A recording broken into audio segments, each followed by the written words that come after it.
They say a storm is coming. But what if I told you it's already here?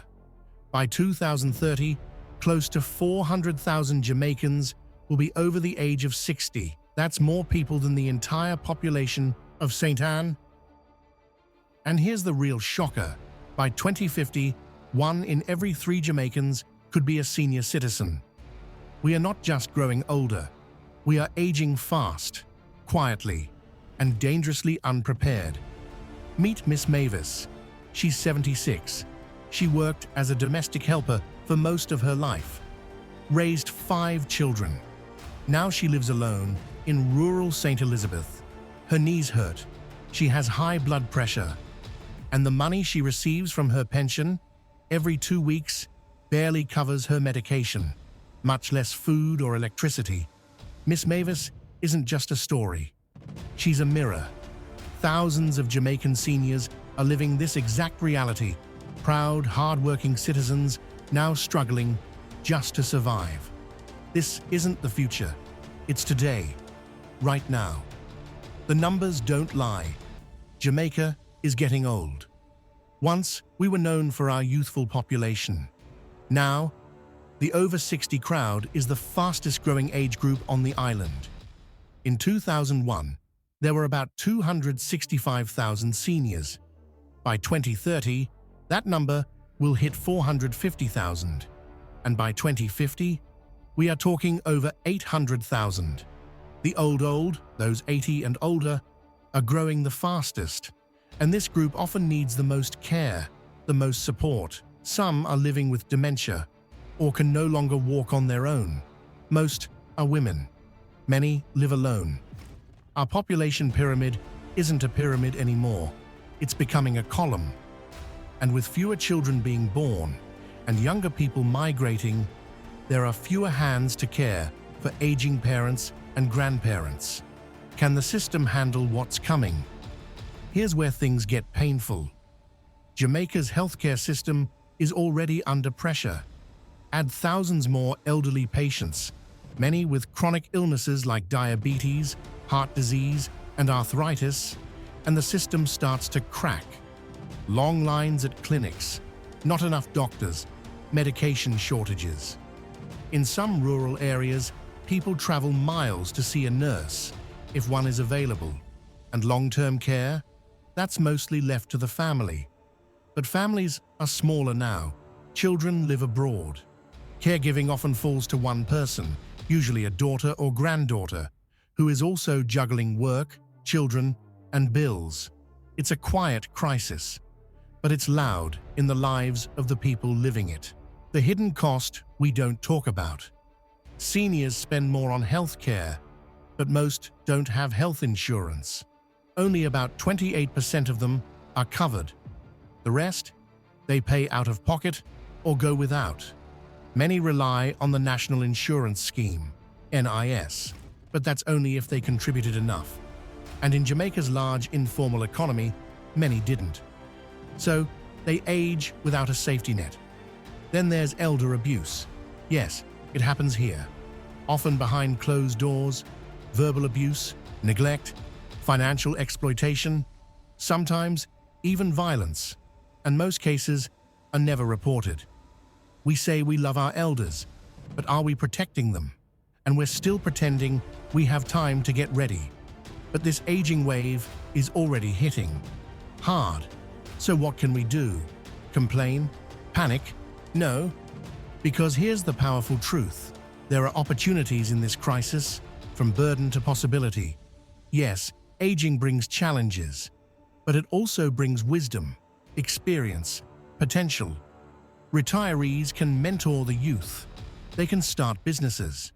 Many are healthy, active, and ready to give back. What if we saw them as builders of a new economy? There's a global longevity economy, industries that serve seniors, assistive technology, accessible tourism, home care services, health and wellness products. Jamaica can be part of that. We also have something priceless: strong family and community ties. We can strengthen support for family caregivers, build intergenerational programs, Bring seniors and youth together, not just in homes, but in schools, churches, and communities. What's being done? And what's still missing? The government has started laying the groundwork. We have the Jamaica Drug for the Elderly Program and the National Health Fund to help with medication. We have the National Council for Senior Citizens running feeding programs and computer classes. The Golden Age Home provides residential care, and the Ministry of Health and Wellness has begun expanding services for older adults. But it's not enough, not even close. Most of these programs are underfunded, understaffed, or only serve small pockets of the population. We still don't have a comprehensive long-term care strategy. We still don't have universal design in housing. And we still don't have a law specifically protecting the rights of older persons. That needs to change, fast. The SIDS challenge and the Jamaican spirit. Being a small island developing state, SIDS makes this even harder.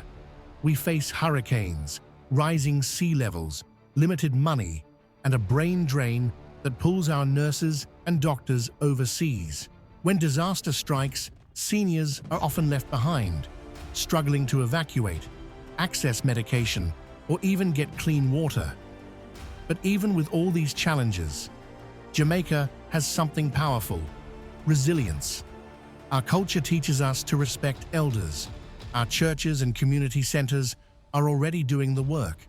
Now, we just need to support them, fund them, scale them, and we need to listen to our seniors. Their voices must be part of the solution. 4 bonus facts you need to know. 1. Seniors in rural areas are far less likely to have access to health services, yet they make up a large part of the older population. 2. Dementia affects about 9% of Jamaicans over 60, and many families don't even realize what it is until it's too late. 3. Most elder abuse in Jamaica is financial, often involving relatives misusing pension money or land rights. 4. Many countries now train seniors to become community health monitors, helping others while improving their own mental health and sense of purpose. Jamaica could adopt this too. Let's be the country that cares. Jamaica has always punched above its weight. We're known for our music, our culture, and our sprinting legends. But here's a new goal. Let's become a model for how a small island can take care of its elders. Let's build homes that seniors can actually live in. Let's make sure no one over 60 has to choose between food and medicine. Let's turn our elders into our champions, not just our dependents. Because how we treat our seniors today is the life we're preparing for ourselves tomorrow. Aging is not a crisis. It's a transition, a journey. And if we plan well, act boldly, and care deeply, we can turn this aging nation into a shining example of dignity, purpose, and resilience. Let's not wait until it's too late. Let's get this right. Now, if this video moved you, don't scroll away. Subscribe now to Impacting Jamaica and help us keep these conversations alive.